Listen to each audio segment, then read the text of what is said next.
ನಮಸ್ಕಾರ ಗುರು ಎಲ್ಲರಿಗೂ. ನೋಡಿ ಮತ್ತೆ 3 ದಿವಸ ಆದಮೇಲೆ ಲೋಡಿಂಗ್ ಸಿಕ್ಕೈತೆ. ಹೆಂಗರು 3 ದಿವಸ 4 ದಿವಸ ಗಾಡಿ ನಿಲ್ಲಿಸ್ಕೊಂಡು ಲೋಡಿಂಗ್ ಇಲ್ದಿರ ಯಾವ ಥರ ಜೀವನ ಮಾಡಬೇಕು ಅರ್ಥನೇ ಆಗ್ತಾಯಿಲ್ಲ.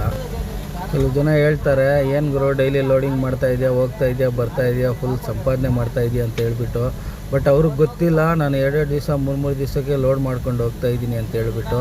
ಬಟ್ ನನ್ನ ಕಷ್ಟ ನನಗೆ ಗೊತ್ತಾಗುತ್ತೆ ಗುರು, ಯಾರಿಗೇನು ಗೊತ್ತಾಗಲಿ, ಹೇಳೋವ್ರಿಗೆ ಏನು ಗೊತ್ತಾಗುತ್ತೆ ಹೇಳಿ. ನಾವು ಲೋಡ್ಗಳೆಲ್ಲ ತೊಗೊಂಡೋಗೋದು ಅದರ್ ಸ್ಟೇಟ್ಗೆ ಜಾಸ್ತಿ. ಬಟ್ ಅದರ್ ಸ್ಟೇಟಲ್ಲಿ ನಮ್ಮ ಮೇಲೆ ಏನು ಪ್ರಭಾವ ಬೀಳುತ್ತೆ ಯಾರಿಗೂ ಏನೂ ಗೊತ್ತಾಗಲ್ಲ ಗುರು. ಬೇರೆ ಸ್ಟೇಟ್ಗೆ ಹೋಗ್ಬಿಟ್ರೆ ಟೈಮ್ ಗಾಡಿ ಕೊಟ್ಟಿಲ್ಲ ಅಂತ ಹೇಳ್ಬಿಟ್ರೆ ಅವರು ಎಷ್ಟು ನಮಗೆ ಟಾರ್ಚರ್ ಕೊಡ್ತಾರಂದರೆ ಫೋನ್ಗಳು ಮಾಡಿಬಿಟ್ಟು ಬೈಯೋದು, ಬಾಡಿಗೆ ಕಮ್ಮಿ ಕೊಡೋದು, ಇಲ್ಲಾಂದರೆ ಬೆಳಗ್ಗೆ ಕ್ರೇಟ್ ಕೊಡೋಲ್ಲ. ಬಟ್ ಇಂಥ ಎಲ್ಲ ಕಷ್ಟಪಡ್ತೀವಿ ನಾವು. ಬೇರೆಯವ್ರಿಗೆ ಹೇಳ್ಕೊಂಡು ನಮ್ಮ ಕಷ್ಟ ಬೇರೆಯವ್ರಿಗೆ ಹೇಳ್ಕೊಂಡ್ರೆ ಏನೂ ಅರ್ಥ ಆಗಲ್ಲ. ನಮ್ಮ ಕಷ್ಟ ನಾವೇ ಪಡಬೇಕು. ಯಾರು ಏನಾದರೂ ಹೇಳ್ಕೊಳ್ಳಿ, ನಿಮ್ಮ ಟಾರ್ಗೆಟ್ನ ನೀವು ರೀಚ್ ಮಾಡಬೇಕು ಅಂದರೆ ಕಷ್ಟಪಡಬೇಕು. ಮನೆಯವರಾದರೂ ಏನಾದರೂ ಅಂದ್ಕೊಳ್ಳಿ, ಫ್ರೆಂಡ್ ಸರ್ಕಲ್ ಏನಾದರೂ ಅಂದ್ಕೊಳ್ಳಿ, ನೀವು ಅದಕ್ಕೆ ತಲೆ ಕೆಡ್ಸ್ಕೊಳ್ಳೋಕೆ ಹೋಗ್ಬೇಡಿ.